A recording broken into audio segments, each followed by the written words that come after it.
Hello, everybody, and welcome to a VSC Double Waved Yellows podcast. And really, there's only one incident we're going to be looking at, and it's this.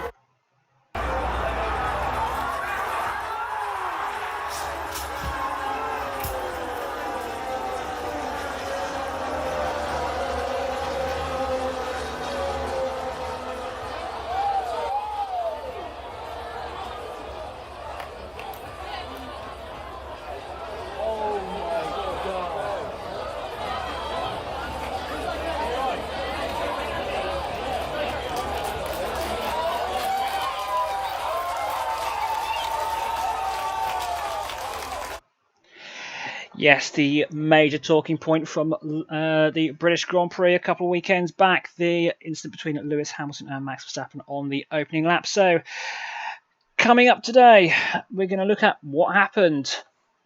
We're going to look at the reaction from Red Bull, from Mercedes, from the FIA, from the media, and of course ourselves. And we're also going to have a look at the Red Bull appeal. And joining me to discuss all of this is Hodders. Hodders, this has been a massive talking point for the last 2 weeks. This has really boiled on and on and on. That goes without saying. It's been nearly 2 weeks now, and it's still being talked about, which in Formula One is quite significant, and in sport in general, particularly when there's been other sport going on like the Olympics, but this is something entirely distinctive. Yeah, and unfortunately, a lot of stuff that has been discussed has not been the greatest stuff to see, I say, with what's happening in sport at the moment. Okay, so what actually happened? So, Hodders, we've looked at the first lap from the start all the way down to Copse. Basically, Hamilton gets a really good start off the start line. He's ahead of Verstappen going into turn 1, but Verstappen gets it back sort of on the cut through into turn 2. Hamilton then slipstreams Verstappen down the Wellington straight. He's got the lead, unfortunately runs wide into Brooklands. They're then racing side by side through Luffield. Hamilton then slipstreams Verstappen again down the old pit straight into Copse. Hamilton gets on the inside of Verstappen. Bang! Contact at 180 miles an hour, or for others 290 kilometers an hour.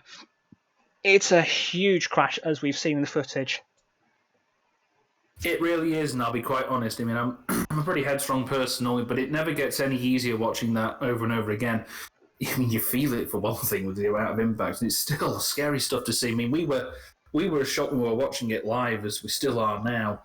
And again, I just hope folks that are in the brink of it are all right and getting the help they need.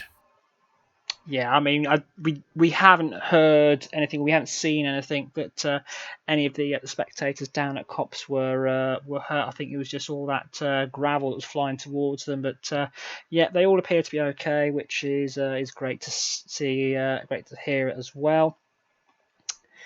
So the result of the crash, Charles Leclerc actually managed to slip past Hamilton and take the lead. Race control decided to put the safety car out at the very least because obviously the medical car needs to stop on scene.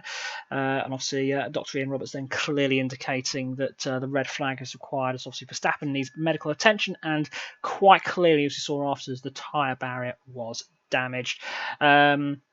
Dr. Ian Roberts, who's the FIA medical delegate, sits in the medical car.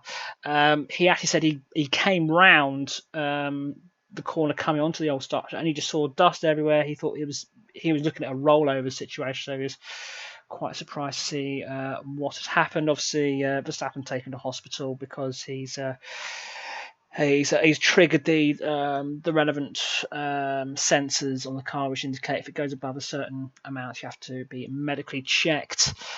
51G impact. I mean, as you say, it doesn't get any easier, but it just shows the strength of these cars is phenomenal. Absolutely. I mean, you look at the car that Verstappen had afterwards, it's been absolutely I shall use words suitable for broadcast there. It was absolutely destroyed, battered beyond belief. But it did show that the car was doing exactly what it was supposed to do. The other things such as Halo was keeping Max Verstappen safe as well. And it was very much a surprise that the car didn't roll over. It was showing that the car stayed in its four wheels as it was supposed to do. Absolutely. So, of course, then the stewards investigate it, and Hamilton does get a 10-second time penalty for causing a collision. First question, Hodders, I think we have to ask: was Lewis at fault? There's been a lot of debate whether it was a racing incident or not. I would say that it is likely that Hamilton was leaving it a little too narrow for Max to get through if he wanted to. I would say it leans towards him being at fault, but I'm not going to entirely point the finger, even 2 weeks on. Yeah, I mean, I think the wording that stewards use, which we'll go into a little bit detail later on, I think it's either they're wholly at fault or they are predominantly at fault. And I think with this one, the stewards deemed that he was predominantly at fault. So on that basis, was a 10-second time penalty fair? I think that this one will be probably debated till the cows come home and the cars are in the paddock, so to speak, metaphorically. I feel like, given the situation, I know there were a lot of tempers running high and everything else. I think looking back at it, I would say that a 10-second penalty was proportionate. I mean, I know we've had similar penalties for other forcing off and causing collisions and forcing off the track before. I think 10 seconds is probably as high as it was going to get under the circumstances. Absolutely. I mean, I'll admit when we were watching it live, I was pretty much saying it's going to be either a drive-through or a stop-go penalty, such as the nature of the crash. But obviously, the stewards have got a lot of data to look at, as well as obviously all the onboard cameras and also cameras that we don't see on TV. And lastly, could Lewis have avoided the collision? I think it was, even on cops, I think it was still possible to be just a little bit wider to allow Max room to come around outside him if he could have done. So I think he could have avoided that. I mean, I think it could have been more avoidable if he'd fallen back a little at the corner, which I know isn't ideal racing conditions, everything else, but at least it's a safe option. Yeah, absolutely. I mean, yeah, we'll obviously have our individual views on it in a bit, but yeah, obviously the chassis damage, and just look at this image, obviously from planetf1.com, and that is a mess. I mean, the only reason that right rear tire is missing is because that's actually what Hamilton hit, and it's just popped off the rim. But it just looks like that someone's taken a car crusher to that right hand side. I mean, you can see the power unit poking out the side. There, it's just a mess. I mean, not to trivialise the situation, I mean, the best analogy I can give, it almost looks like, I speak carefully, it almost looks like a car has been hit side on either by, you could say either a lorry or a train, to be honest. But at that corner, basically clipping it at the side rather than straight side on. That's what it looked like to me, anyway. Yeah, and actually, just obviously we're looking back at the footage earlier. Yeah, I think what hasn't helped here is because the tyres come off. And because it's a gravel trap that Verstappen's got, it's just skipped across. It's just bounced. There's been absolutely no deceleration whatsoever. I mean, that corner, I say 180 miles an hour or 290 kilometers an hour, a 51G impact into the barriers. But this is something that I think this is going to be one of Red Bull's main bugbears on this. So they're estimating the damage to the car and possibly the engine as well, a cost of $1.8 million. Now, that obviously sounds a fair amount, but when it's also taken into the consideration that the teams have this $145 million budget cap across the season, it's about 1.2%. Now, that doesn't sound like a lot, but Red Bull, Mercedes, Ferrari, and sort of the other top teams, they are really struggling to stay under this budget cap. So this is really going to hit Red Bull hard. And we discussed it at the start of the season. If they break the budget cap, they could be disqualified from the championship. So Red Bull are really going to have to make their money last, and they've got hope that they avoid issues like this again. Yeah, they're really going to have to make the money stretch, which I know is going to really hurt Red Bull, particularly one when they're going for not only the Drivers' Championship but also the Constructors' Championship as well. And then the other thing that probably doesn't help either is the fact that it's happened just before midway through the season. I mean, if they'd had this, well, mind you, even if you'd had it later in the season, it could have been detrimental as well. But when it's 1.2% of your whole season's budget, that's really going to sting in the later stages. And another thing we discussed earlier was also if there's any damage to the engine or the gearbox, then there are potential grid penalties coming Max Verstappen's way. Yeah, exactly. I mean, so far as I'm aware, and we'll probably get into this later, is that when it comes to things like engine regulations for things like this, there is no leeway. If you need to change your engine, you breach it, you will be penalised. Yeah, absolutely. I think one thing we'll just. I think we've got to ask, and we'll take the image down now because that is quite a nasty one. That one. I think we've got to ask: had that tyre not come off, I think had basically Hamilton just tipped into spin, I think Verstappen probably could have avoided going into the barrier completely. Either that, or he'd have given a bit of a nerf, but nothing like that. No, that was the thing, and as was mentioned before, I think part of the bad luck in the situation as well is where the impact took place. I mean, the fact it took straight onto the tyre didn't help matters because it would have sent it into a spin. But I agree. I think if that tyre had. I think if that tyre had stayed intact, there might have been a bit of a skid, and Max may have been able to continue racing at a push. But it would certainly, it may still have been a retirement, but it may not have led to the red flag. Yeah, indeed so. And obviously, I think if the two hadn't collided at all, I think we would just all been standing up and applauding, and saying, "This is fantastic wheel to wheel race. This is what we want to see." And it's something that fans have been pining for. I mean, there's often the view, oh, racing's a bit boring, and many will see that as a good bit of racing. It's just a pity that the outcome happened. Although, if anything, people want to see more of that sort of thing, as long as it's safe. Absolutely, fingers crossed. So moving on to we talked about the damage to the car. I think the damage inverted commas to Max. It was hardly anything. He's obviously taken to hospital as a precaution. He had a CT scan and whatnot, and they basically found it was just only bruising. We've heard on the team radio that he was very clearly winded from that accident, but this is a testament to the FIA, the side impact structures that they built, and all the work they do to keep these cars as safe as possible. How Max has got out of there with only bruising, I am astounded. I absolutely agree. I mean, the fact you've had a 180 mile an hour, 51G crash a bit of the car and taken a lot of that force to only come out with bruises and being winding is, well, you can almost say miraculous. I mean, who knows what could have been, and I don't tempt fate, who knows what it could have been, even as early back as 15, 20 years ago. It could have been a completely different situation. We could have been in a much more somber mood than we are now. I mean, one thing I will mention as well is, although he's physically okay, I'm just hoping that his mental health doesn't get a detriment to this, and I'm sure that Red Bull will be doing everything they can to ensure his mental well-being stays in check as well. Yeah, and I also strongly suspect that as a precaution, Dr. Ian will obviously check Max over before they go into Friday practice tomorrow. And we've discussed some of the what ifs in terms of the collision, what if the tyre hadn't fallen off. I think we've also got to look at the other side is, what if Max had been injured in this crash? Obviously, it's nothing we would want, but I think the ramifications that this could have had would have been a lot more. I think a lot of people, not just Red Bull, would have been extremely upset at this. Oh, they would have been. Nobody, as competitive as Formula One is, no team or individual likes anyone else getting hurt in it. Even with all the safety precautions that exist, it can happen, and it has happened here. We're very lucky that it wasn't more major injury. And I think all teams are going to be shaken up by this, even if it has been minor compared to what it could have been. Absolutely.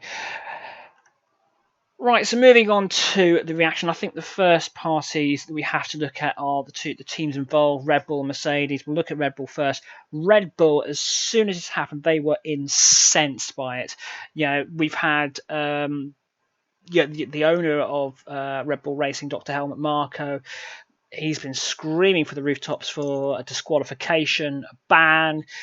Christian Horner, who we heard on the team radio to the FIA, was absolutely fuming at this. I think, from a neutral perspective, we can understand Red Bull's thoughts on this. They've had their championship lead in both drivers and constructors championship battles seriously demolished. The car's written off. Their lead driver is out on the first lap, taken to hospital. I think they've every right to be fuming on this one.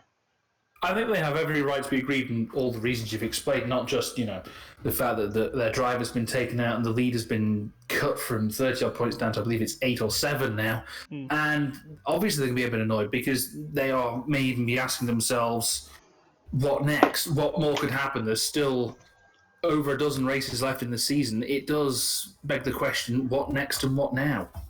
Absolutely, and looking on the other side of the coin, as we must, Mercedes, they were absolutely certain that Lewis was well alongside. They didn't deserve a penalty. It was a racing incident. Again, I think we sympathise with Mercedes' viewpoint, but I think we'd have to say at this point, no, you're wrong. It was a collision that was not good. I would agree with that one. I mean, Mercedes have their, obviously, I think there are two sides to every incident that happens. Takes two to tango, as they say. Very much so, among other dances are available, I should point out. And drinks as well, come to think of it. Anyway, I would say that Mercedes can shout from the rooftops all they like, but the fact is their driver caused a collision and has been rightly punished for it, and I will give credit, though, to Red Bull and Mercedes, at least during the instance itself on team radio. They were annoyed, but at least they were very civil about it. We can at least give credit where credit's due there. That's actually a very good point, because we've obviously we've been hearing a lot of it this season, and I think it's really paid off after Silverstone. We're hearing a lot of the team radio interaction between Michael Massey, the race director in race control, and the teams. And I think they've probably all allowed themselves just that 5-10 minutes to calm down during the red flag. Obviously, both Christian Horner, the Red Bull team boss, and Toto Wolff, the Mercedes team boss, they've spoken with Michael Massey, and he's made it clear, okay, I understand your point of view. It's being investigated by the race stewards. And I think they all have to have credit where it's due, because it was very, very calmly dealt with. And I just imagine that there were circumstances where they were just absolutely wanting to scream their heads off over it. An interesting factor that actually was brought up by Christian Horner, and I think this is actually a very good point. Max Verstappen this season has got no penalty points on his record, which is pretty impressive. Lewis Hamilton, at the time that this offence took place, he was on 2. Obviously, he was bumped up to 4 with the penalty. So Max quite clearly is a very clean driver, but that is not to say that Lewis isn't. He fights hard. And sometimes it doesn't pan out the way we would want it. So let's actually have a look at the decision of the stewards, okay? And I'm gonna read out what this said from the stewards, okay? So a 10-second time penalty for causing a collision with car 33 in turn 9. So, and he was also given 2 penalty points on his racing license, so 4 penalty points total. The reason: the stewards reviewed video and telemetry evidence. Cars 33 and 44 entered turn 9 with car 33 in the lead and car 44 slightly behind and on the inside.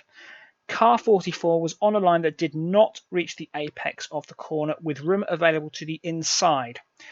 When car 33 turned into the corner, car 44 did not avoid contact, and the left front of car 44 contacted the right rear of car 33. Car 44 is judged predominantly at fault. Hodders, I think that's a pretty damning statement, and it's very, very clear from the stewards there. It is clear as crystal. It has found Lewis Hamilton strongly at fault and has been sanctioned accordingly. I don't think there's much discussion to be had other than that. I think you've just read out everything that speaks for itself. The stewards made a decision they had to make, it should be pointed out, very quickly as well. I mean, you've got to give credit to the stewards where credit's due. They have to make these decisions very quickly under a lot of pressure from various different factors, and they came out very sanely and very calmly about it all. Yeah, I mean, one thing I think wasn't that good is that both Christian Horner and Toto Wolff both went to actually see the stewards, which I can understand why, but it's very, very rare that that happens. The team bosses only usually go to the stewards if they've been called there, and that has resulted in that now there is a rule in place is that you don't go and see the stewards unless you're summoned to do so, especially during a session. And you say about the speediness of the decision being made. So the incident happened 15:04 local time. We obviously had that about 35-40 minute red flag period, and then the decision was made at 16:17. So they've obviously taken their time over that, and rightly so, because it's obviously, in terms of the championship, it's a big decision to make, but they've made a decision, and it's rightly so. It very much is, and while I said yes, they were relatively quick, at the same time they've also been timely insofar as they've actually taken the time to consider the evidence. Because I think if they'd been too much quicker, they could have been criticised rather unfairly as being unduly swift. But sometimes justice is swift, but you've got to make sure you're right first. Yeah, and I guess obviously that red flag has given them a bit of thinking time as well. Absolutely. And obviously, what I'm glad that they didn't do is say we're going to look at it after the race, because I think that could have caused potential headaches. So we look at what the stewards look at now. They have got a plethora of information available. They have obviously all of the onboard cameras on all of the cars. They have all of the broadcast cameras, which we see. They also have access to the circuit CCTV, which we don't see. They only would see it in race control and, of course, in the stewards room. So they have got a lot of evidence to look at. They also look at all the previous examples of when certain instances happened, and obviously, what are the previous precedents for this. One thing I will say, the last time a driver was penalised for a lap 1 collision was Danny Kvyat in 2019 Chinese Grand Prix. So over 2 years, which shows that this mantra of let them race, especially on lap 1, it works. But it does mean that if you get it seriously wrong, you are going to be penalised, and that's fair. Completely fair. The rules are there, and the rules apply from as soon as, well, pretty much as soon as you get to the formation lap, comes to think of it, memory serves me right. And yes, these things don't happen. And I think the mantra of let them race is absolutely right, but at the same time, it should also be a case of let them race, but make sure you apply the rules at the same time. Yeah, absolutely. Okay, so moving on to the reaction of the other team bosses, and I think the majority of stuff that we've seen and heard during the race and after the race, I think it's kind of a three-way tie, really. A lot of team bosses saying racing incident, nothing needs doing. You've got some who are obviously going to fall on Red Bull's side, especially Alpha Tauri, who say, no, Hamilton needs a much more serious penalty. And of course, those who are using the Mercedes engines may also be implied to say, no, it's nothing wrong, racing incident, etc. It was interesting to hear actually some of the mixed views during the race. It very much was, and it goes to show that Formula One is very much a broad church. You're always going to have different tribes and different camps, for want of a better metaphor, when it comes to different agreements, especially when it comes to the engine that you have, who you're competing against, who your friends are, as it were. It was very, very interesting to hear such a diverse range of different opinions, and I think that makes Formula One all the better for it. Yeah, absolutely, and it just goes to show that this wasn't an incident of facts. This is one that it's the interpretation of what the stewards obviously see, which we get. And I think similarly with the media, I think a lot the majority that we saw and heard during the race were racing incidents. They absolutely were, and I think the same was also said from my friends who I have in the media for different outlets as well. They were thinking exactly the same thing. I think at the same time they also wanted, I think there's also no harm in admittedly going with something that you're not entirely sure of. Sometimes it's better to go with something that is tentative and then actually give a better opinion when you have more information. Mm-hmm. And lastly, but I wouldn't necessarily say that the most important, our view. So, Hodders, I'll start with you. What was your thoughts on all of this? I am of the view, not that it's a racing incident. This is an opinion after 11. It's been 11 days now, hasn't it? About 11 days of careful thought and putting it to one side in case you could, leave it to one side and come back to it later with a fresh pair of eyes. I think after the incident itself, I gave it a few days. I read a few of the reports, and then looked for myself and looked again. And I thought, having looked at it again, I would hold that Lewis was predominantly responsible for what happened. And I'm still of the opinion, while we were all discussing at the time stop go drive through, having read the steward's view time and again, I'm definitely viewed the 10-second penalty, considering what happened, was proportionate, considering that the penalties are given for the infraction itself and not the impact. And I think that's why many thought a more severe penalty was needed at the time. I feel it's going to cause some rifts for quite some time between Mercedes and Red Bull, but I'm hoping it doesn't go into more than a war of words in the future because we really focus on the racing more than anything else. Yeah, absolutely. I mean, as I said, my view at the time was that it was likely to be a drive-through or a stop-go because it was just a ridiculous collision. I think having looked back, and also I've been watching Formula One for over 20 years, and I think the only way you are going to get an overtaking move on the inside of cops to work is you've got to have your whole car in front.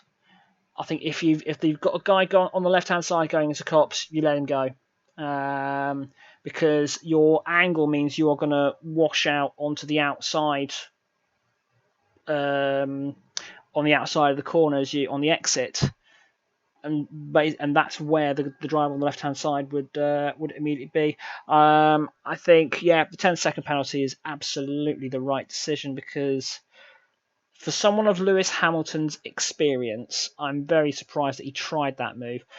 And also looking back, I just think he's so focused on getting past Max, going into cops because there was quite clearly a team plan, and it's probably got to a point where he's realised, I'm not going to make this. I'm not going to get ahead of him. He doesn't want to lose any time to Leclerc behind. He doesn't want Leclerc to get too close. So instead of hitting the brakes, he's just lifted off the throttle, and it's not enough. And he lifts off, and obviously he clips the wheel. So I'm fully supportive of the steward's view on that one. But I think equally, let's just hope this doesn't sour the championship because it has been a really good battle between the two. But anyway, let's have a look at the Red Bull appeal. And again, this is something that's been dominating the headlines for the last 2 days. So let's just outline what the appeal is from Red Bull as we know it. So the FIA rules is that Red Bull must provide a significant and relevant new element which is unavailable to the parties seeking the review at the time of the decision concerned. Now, allegedly, this is what Red Bull's saying, Hamilton was faster into cops on that lap than at any other time during the race weekend. Now, obviously, you have got absolute shed load of data. You've got all the practice times, you've got qualifying, and obviously they would have had a look at the race lap times as well, and obviously all the microsector timings. I think a counter to that would be is that, don't forget, Lewis was getting a slipstream off of Max going into cops. For me, I think this needs to be a very, very clear, you are much faster, you are much, much faster. I think Red Bull are basically trying to intimate that Hamilton did it deliberately. I can't think that Hamilton would do that, and I think Red Bull are clutching at straws here. What's your thoughts? I agree with you. I mean, the purpose of an appeal is to, as you know, in your capacity in an official in another sport entirely, is that the purpose of appeal is either think that either a decision was incorrect and should be overturned, or that a decision was unduly lenient. Unless Red Bull have magically found some data that Formula 1 and the FIA have somehow overlooked, I feel like this appeal is. I don't think it is a waste of time per se. I mean, Red Bull have their right to appeal, and that's in the rules that they're exercising their right. It's all been good exercising your right, but it helps not to exercise your right spuriously. You've got to have some sort of substantive evidence to back that appeal, which I don't think the Red Bull have. I mean, let's say let's have a look at what the possible outcomes could be. So I think what we're thinking is the most likely outcome is that no action is taken. Now, yes, Red Bull will be extremely upset at this. They will be absolutely furious. But I think at that point, it needs to be a case of, okay, you've exercised your right to appeal. We've looked at it. We've listened to it. That's the end of it. Let it go. Move on. They need to. Yeah. Okay. Agreed.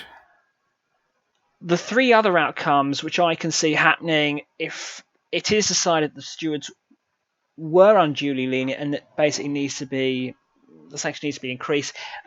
So effectively, there's three penalties that could be applied. So the first one will be a drive-through, which translates into a 20-second time penalty. Obviously, he's already had 10 seconds, so what they'll effectively do is add 10 seconds to his race time. Now, if this was to happen, this will drop Hamilton second in the race, and it would cost Mercedes and Lewis Hamilton 7 points in the championship. The second possible sanction would be a stop-go penalty. Now, that's usually a 30-second time penalty post-race. He's already had 10 seconds, so in that scenario, it drops Hamilton down to third in the race. It costs Hamilton 10 points. He drops from 25 points to 15 points. It costs Mercedes only 7 because of Bottas finishing third. So effectively, Hamilton drops to second, then obviously the two Mercedes switch. The third one, which I cannot see happening at all, is a disqualification. Because that would cost Hamilton 25 points, obviously. It would cost Mercedes 22. Hodders, as I said, I can't see any action being taken, but there's quite clearly some very severe implications there if any sanction were to be imposed. I think there are some very severe implications. First and foremost is that if it does get upgraded via appeal, they have to make the FIA and Formula be very careful not to try and set an example and not set a precedent either, and that's a very important point. As for a disqualification, I've just looked out my window and as yet I've not seen any porcelain animals taking flight all of a sudden. Yeah. For those whose English is not first tongue, I'm basically saying pigs aren't flying. Yes, which basically means we're not going to see it happening. But you mentioned obviously the precedent and the ramifications. Yes. Whatever the decision of the stewards are, and we are still awaiting it because the hearing was being held today. So I will just very quickly check on Formula1.com to see if we do have any verdict from the stewards as of yet. We haven't had anything yet. But in terms of the effect on the championships, we don't want to see championships decided either way in the stewards' room or in the courts. We've had that before. It gets really, really ugly when it happens. Even if no action is taken, Red Bull are going to be seen as this has had a massive impact on the championship. They won't be happy with it, etc. We also talk about setting precedents. We don't want races or championships decided in the stewards' room. We want to make sure that the only time that a race penalty is increased is basically very exceptional circumstances. I was actually looking back. The last time a sanction was increased as a result of appeal was after the 1994 Brazilian Grand Prix. Irvine caused a 4-car crash. The stewards gave him a one-race ban. His team, Jordan, appealed it. They increased the sanction to 3-race ban. So that's when a team has basically appealed. That's obviously a team appealing against the sanction given against it. But I can't think of any previous incident where a team has appealed and it's been increased, but we hope it does not happen. Okay, so moving on to final thoughts. Hodders, what's your final thoughts on all of this? My final thoughts on this, hindsight is one little thing, is tensions running high at the time, and I think they're going to last. I just hope that this doesn't boil in something more substantive. We've had a great season so far. Yes, it was unfortunate for what happened to Max, but it does World Championship wide open once again. We've got Hungary coming up this weekend. I say, ideally, let's focus on the races at hand. Yeah, absolutely. Let's move on. Yeah, absolutely. It's the same for me, and I think whatever the result of the appeal is, it should just be, do you know what? Max, Lewis, Total Wolff, Christian Horner, all shake hands. Let's focus on the racing on the track, because that has been really good this year. We do not want this. Has. We don't want this one instance to not only sour the championship. We don't want it to.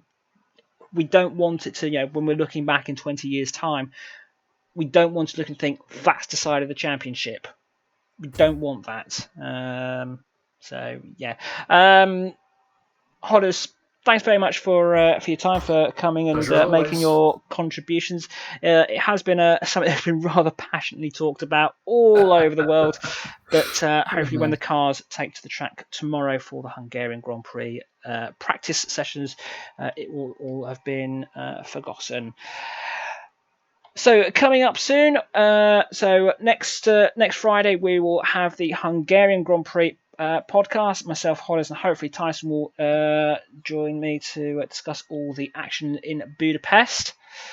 The week after that, we're going to have another VSC podcast. We're going to have a half-term report on all the drivers, who has been top of the class, who could do a little bit better, and who is sitting behind in detention writing lines.